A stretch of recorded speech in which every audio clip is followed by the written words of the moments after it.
ইয়াশ রোহান ও তানজিম সায়রা তটিনী ভক্তদের জন্য আরও একটি ধামাকা নাটক আসতে চলেছে। নাটকটির নাম হলো ভালোবাসার গল্প। রাফাত মজুমদার রিংকুর পরিচালনায় নাটকটি আসছে। ভালোবাসার গল্প নাটকে কি ঘটতে চলেছে এবং নাটকটি কবে আসবে সেটাই জানিয়ে দেব আজকের এই ছোট্ট ভিডিওতে। সো বন্ধুরা, বেশি কথা না বলে চলুন শুরু করা যাক। ভালোবাসার গল্প নাটকটি পারিবারিক দাসের রোমান্টিক নাটক।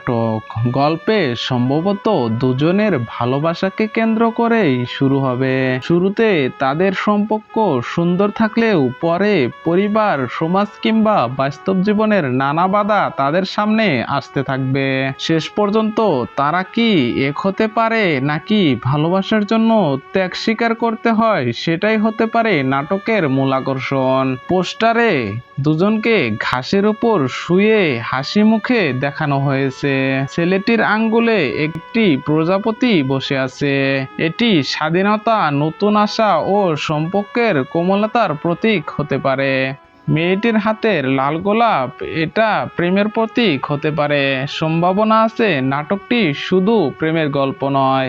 সম্ভাবনা আছে নাটকটি শুধু প্রেম নয়, পরিবারের গ্রহণযোগ্যতা, ত্যাগ এবং সম্পর্কের মূল্য নিয়েও কথা বলে। নাটকটি খুব শীঘ্রই সিএমবি ইউটিউব চ্যানেলে আপলোড করা হবে। সো বন্ধুরা, এমন নতুন নতুন নাটকের আপডেট খবর জানতে অবশ্যই আমাদের চ্যানেলটি সাবস্ক্রাইব করে রাখবেন। দেখা হবে আরো কোনো সুন্দর ভিডিওতে। সে পর্যন্ত সবাই ভালো থাকুন, সুস্থ থাকুন। আল্লাহ হাফেজ।